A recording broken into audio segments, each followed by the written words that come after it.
What is Dax, are you? Tracking all our cars on Carvana Value Tracker on all our devices? Yes, Kristen, yes, I am. Well, I've been looking for my phone for... In Dax's domain, we see all. So we always know what our cars are worth. All of them? All of them. Value surge, trucks up 3.9%. That's a great offer. I know. Sell? Sell. Track your car's value with Carvana Value Tracker today.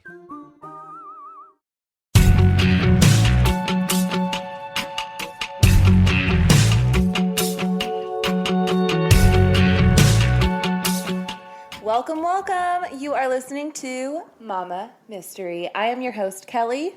And I am your co-host, Austin. And he's a little under the weather, so if he sounds a little congested, it's because he is. I have a cold. Yeah, it's not COVID, probably. It's a cold. Anyway, thank you so much for joining us. And before we get started, I want to let you know that we finished our giveaway. We had a winner. Her name is Maddie. We Venmo'd her the 5,000 cents. She's a real person. And so thank you so much to everyone who left us reviews and participated in that giveaway. We really appreciate it. It helps grow our audience. So thank you for reviewing. We'll probably do another one soon. Keep the reviews coming if you would. You know, if you're listening right now, we'd love for you to go review it after this episode if you like it. And if you didn't, then don't. Then just don't leave one at all, please. That's right.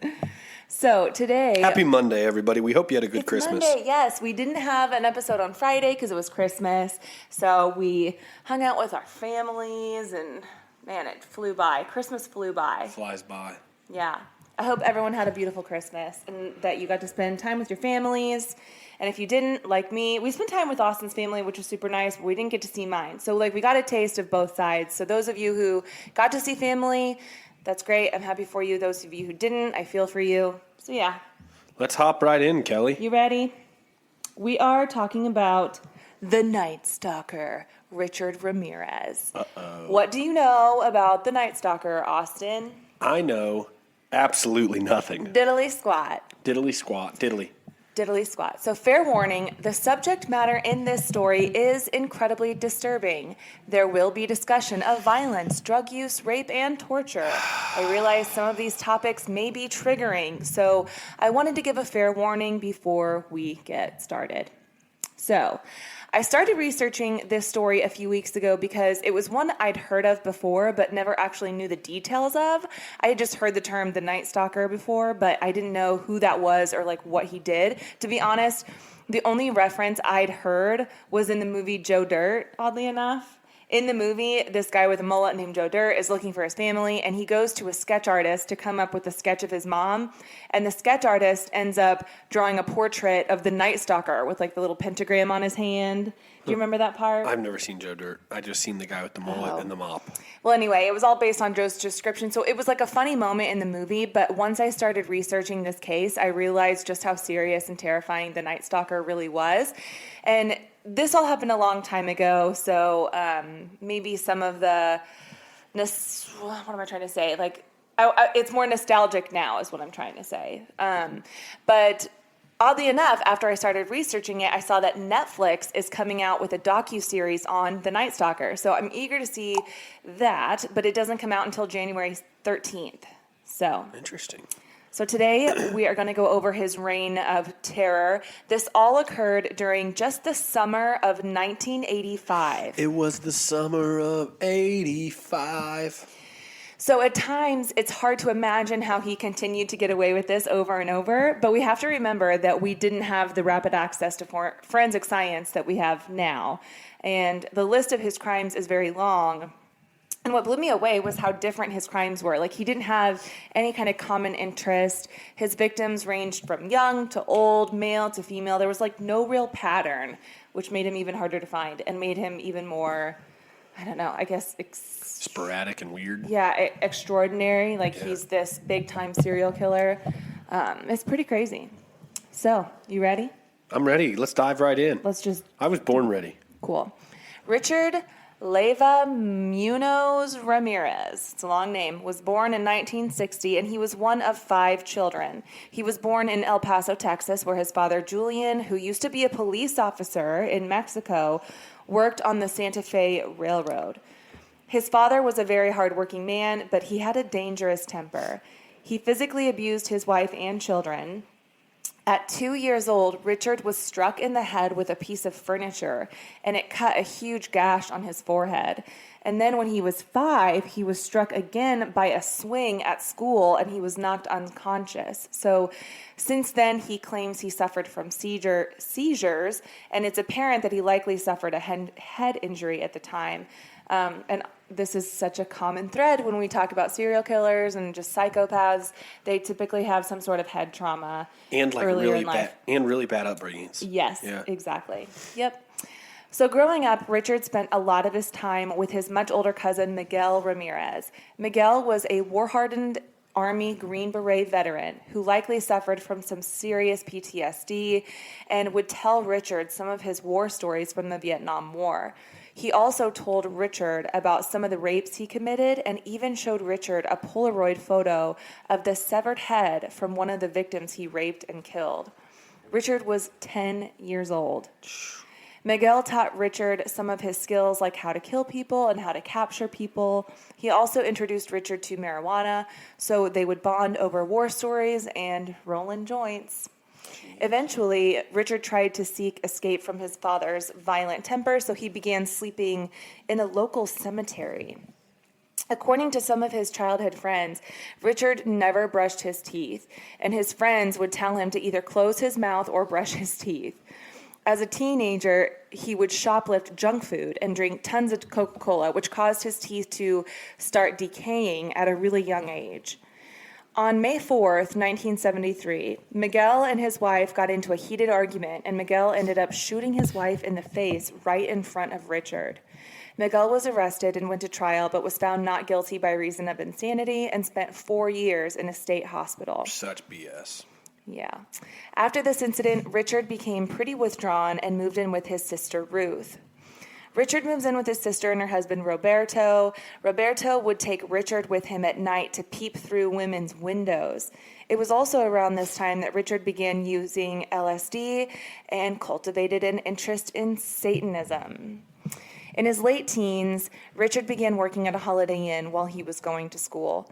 He would use his pass key to enter guests' hotel rooms and rob them.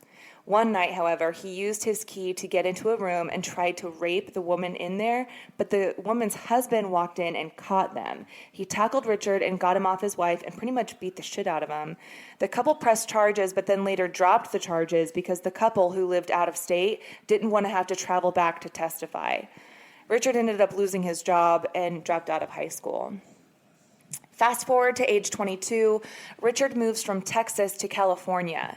He went to San Francisco, and on April 10th, 1984, he ends up murdering what we know was his first victim, a 9-year-old girl in the basement of the hotel where he was living. However, this case remained unsolved all the way up until 2009, when they finally got a DNA match from him. But also, in 2016, officials disclosed evidence of a second suspect who was believed to be present at the murder, but this person hasn't faced any charges. So this crime would essentially jumpstart Richard's reign of terror. On June 28, 1984, Jenny Vinco was found brutally murdered in her apartment in LA. She had been stabbed repeatedly while she slept in her bed, and her throat was cut so severely that she was almost decapitated. Richard's fingerprint was found on a mesh screen that he moved to gain access through an open window. On March 17th, the following year, he attacked Maria Hernandez outside her home, shooting her in the face as she pulled into her garage. She survived when the bullet ricocheted off the keys that she held in her hand. No way. Yeah, as she lifted them to protect herself. Are these just random people that he's encountering? These are completely random. So he literally just drove up, saw her, and just chose her. Wasn't following or anything, just chose this person. Nope. Inside was her roommate, who heard the gunshot and ducked behind a counter. And when she saw Richard come into the kitchen, she raised her head above the counter a little bit to see what was going on, and he spotted her and shot her in the forehead, killing her instantly. Goodness. Within an hour of this home invasion, Richard randomly pulled a 30-year-old woman out of a car in a park and shot her twice before just running off. On this day, the two murders and attempted third attracted tons of media coverage, who eventually dubbed the curly-haired attacker with a severe bone structure and rotting teeth as the walk-in killer and the Valley Intruder. 10 days later at 2 a.m., he entered a home that he had actually burglarized the previous year. He found Vincent Zazzara sleeping in his bed and shot him in the head. His wife, Maxine, was jolted awake by this, and Richard beat her and bound her hands while demanding to know where their valuables were. Richard searched the house for the valuables. Maxine was able to get herself free from the bindings to retrieve a shotgun from under their bed, but it wasn't loaded. Oh, man. Richard found her with the gun, and he just became enraged by this and shot her 3 times, killing her. Man, that's why you keep one in the pipe, folks. Mm-hmm. Oof. He Which I know then- is super dangerous if it's out of reach of kids. Yeah, God. yeah, exactly. He then mutilated her body by stabbing her multiple times, gouging her eyes out, and putting them in a jewelry box that he took with him. What in the hell? Yeah, this is an actual person. This is something that, actually happened. It blows my mind. Gouged your eyeballs out. Like, I squeeze my eyes shut when I hear that. As he left footprints from a pair of Avia sneakers in the flower beds outside their window. Bullets found at the scene were matched to previous attacks, so police became aware that this was the work of a serial killer. So the police took casts of those shoe prints, and this was virtually the only evidence they had at the time that could potentially link them to the serial killer. About a month and a half has passed when he strikes again on May 14th, 1985. Richard breaks into the home of Bill Doy and his disabled wife, Lillian. Lillian was handicapped and stayed in her own separate bedroom. So Richard first went into Bill's room and shot him in the face, but it didn't kill him immediately, so Richard beat him until he was unconscious. Then he went into Lillian's room, bound her with thumb cuffs, which I didn't even know were a thing, Yeah, I never but heard of that. it is exactly as it sounds. It literally just binds your thumbs together. So he used those, and then he raped her and then ransacked the house for valuables. Lillian survived, but Bill later died at the hospital due to his injuries. Lillian was able to describe Richard to investigators, and one of the identifying factors she told them was that he had horrible teeth. 15 days later, on the night of May 29th, Richard was driving a stolen car when he stopped at the house of 83-year-old Mabel Bell and her disabled sister Florence Lang, who was 81. He rummaged through their kitchen before finding a hammer. He then used it to beat and bind both women and used an electrical cord to shock and torture one of them. Then he found some lipstick and drew a pentagram on Florence's thigh and then on some of the walls. The women weren't found for 2 whole days, and when they were found, they were alive but in a comatose state. Mabel later died from her injuries, but Florence survived. They were 83 and 81 years old. See, this is exactly why, if you haven't listened to the podcast for long enough to know, I'm not into crime, okay? And I don't understand how you crime junkies like Kelly want to listen to this stuff. But that's great. I'm glad you guys are getting your ox off here. Let's keep going. Hold on. No, Wait a second. Now I have to address that because I feel attacked. No, it's not anything. I'm just, it's like I'm adding humor. I don't understand how all you crime junkies enjoy this. I enjoy a lot of the episodes, but this is just sick and twisted. This is the part of crime that you guys enjoy, so whatever. First of all, it's not Different strokes for different folks. It's not like we enjoy it as if we just are driving along in our Right. cars smiling wow, holy moly, that's crazy. Fantastic. No, I know that, but it's just. No, because I've had this conversation with multiple people who ask me what it is that intrigues me, or they tell me they enjoy true crime stories for this reason. And a lot of it is because maybe it's because we're empathetic people and we just are constantly trying to understand what makes people tick and just the human condition. I think more compassionate people are more interested in true crime, not only because we are trying to understand what's going on in these criminals' minds, what would make somebody do that, but also just what these other people were going through. And so, yeah, I mean, we find it interesting. I wouldn't say enjoy is probably the best word, But yeah, if you're listening, either screenshot the podcast, put it on your story, and tag Mama Mystery with why the heck you like this, or message Kelly or message Mama Mystery, because I want to hear everybody's explanation. Yeah. Anyways. All right. Well, anyway, after that, Jesus. Sheesh. Maybe I won't have you on next week. What? Just kidding.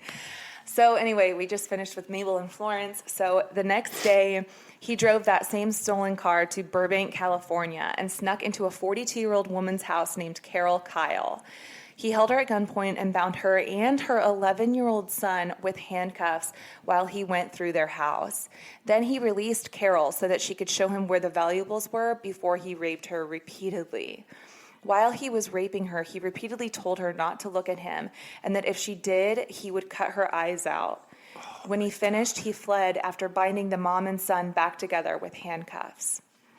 For the month of June, he laid low, but on the night of July 2nd, he struck back up again when he drove a stolen car to Arcadia, California, and randomly selected the house of 75-year-old Mary Louise Cannon.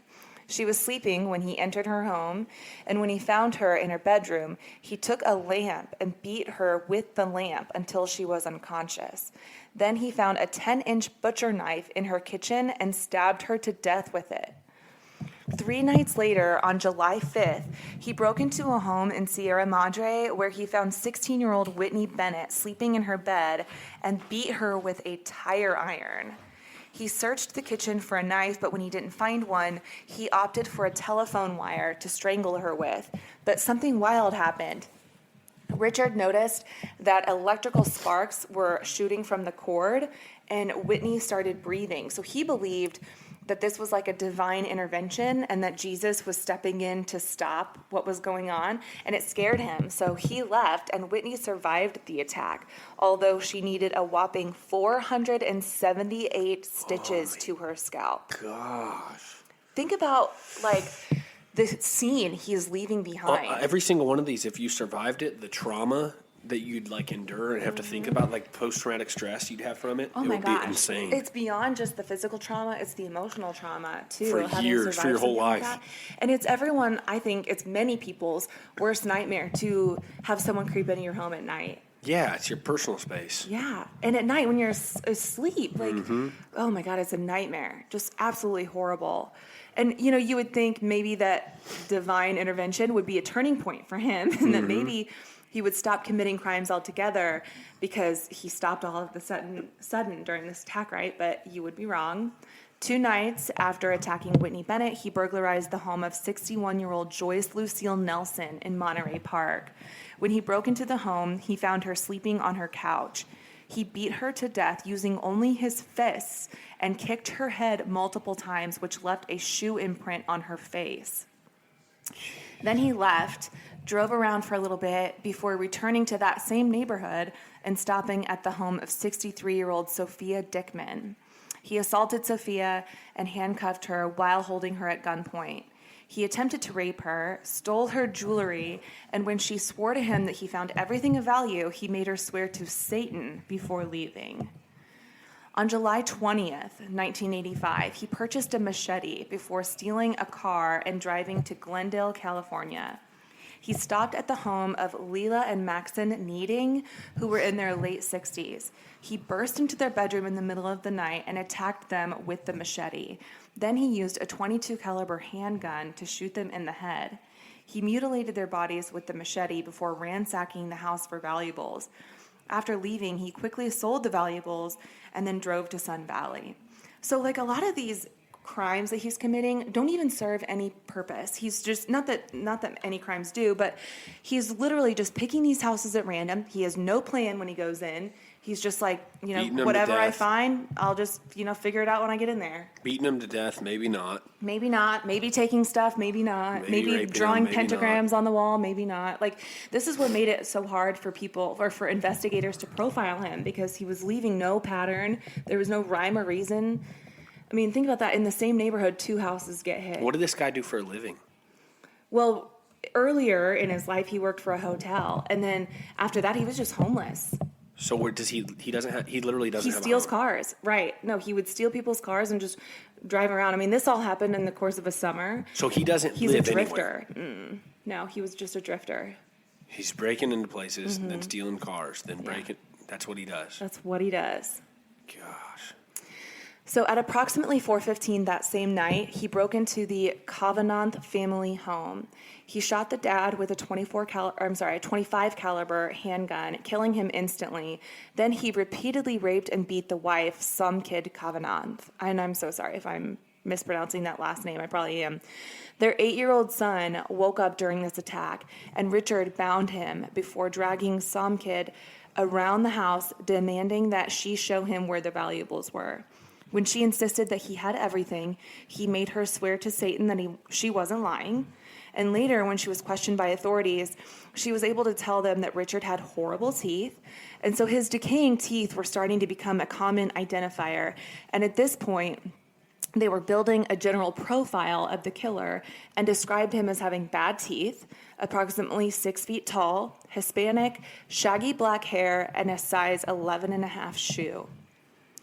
On August 6th, Richard drove to Northridge, California, where he came upon the home of a young couple in their 20s named Chris and Virginia Peterson.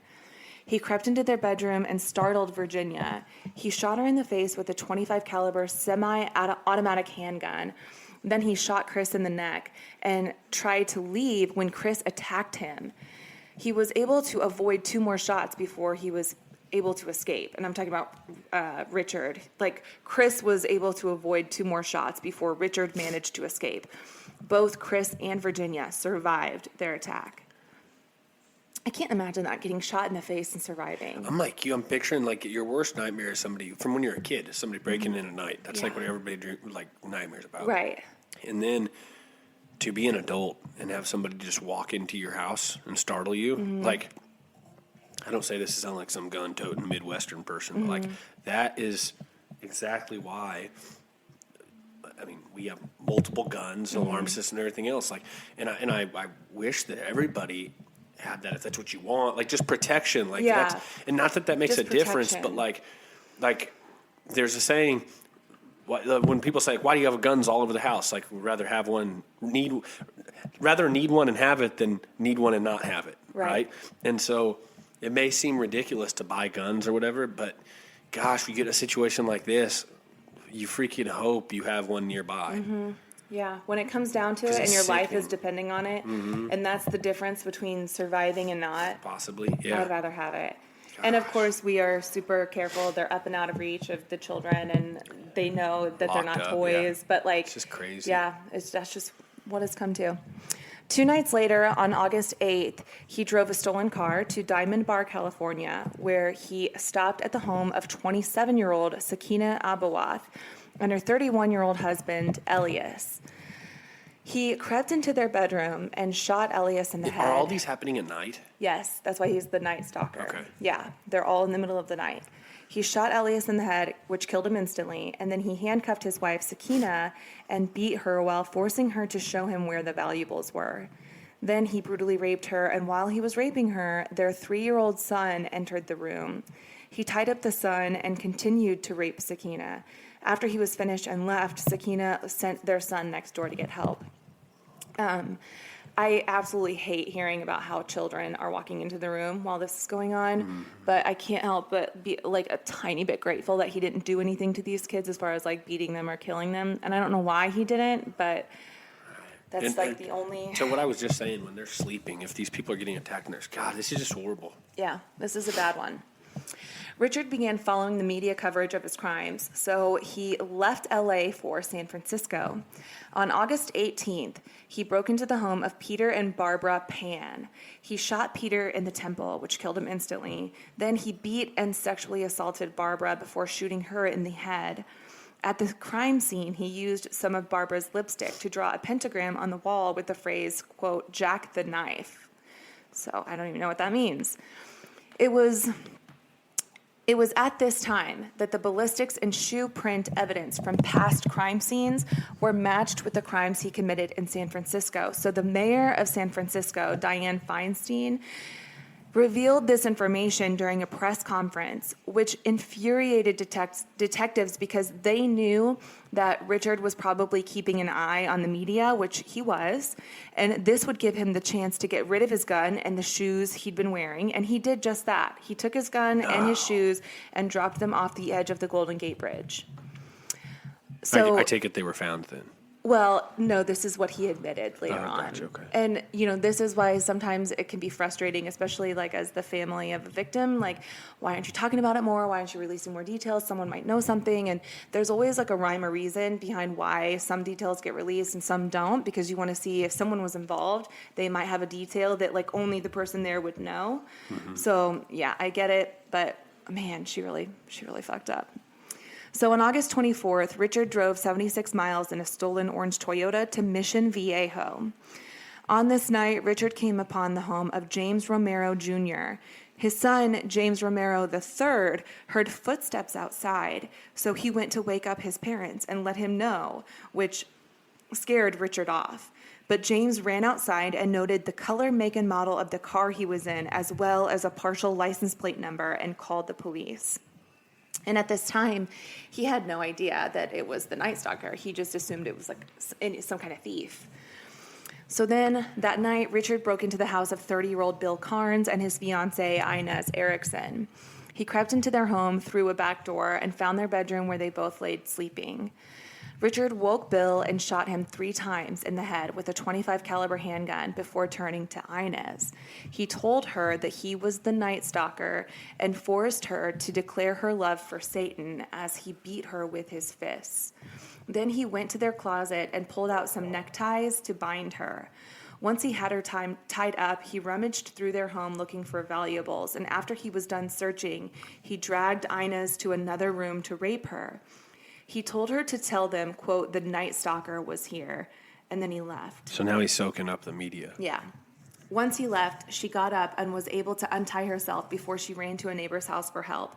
Miraculously, her husband Bill was taken to the hospital where they removed the bullets from his head, and he survived his injuries. 3 shots to the head. That's insane. Mm-hmm. Insane. Inez was able to give a detailed description of Richard to investigators, and they were able to obtain a footprint from the crime scene. The stolen car was found a few days later, and police were able to obtain a single fingerprint from the rear view mirror. Richard always did a meticulous job wiping down the cars he'd stolen in an effort to conceal his identity. But in this case, he missed this one fingerprint, and when police ran it, they finally were able to identify the Night Stalker to the media. At a police conference, they announced, quote, we know who you are, and soon everyone else will. There will be no place you can hide, end quote. Now, you would think that this was like a climactic end to this story, but his capture was not quite the story of like incredible police work. In fact, it's kind of laughable what happens next. On August 30th, Richard took a bus to visit his brother in Tucson, Arizona.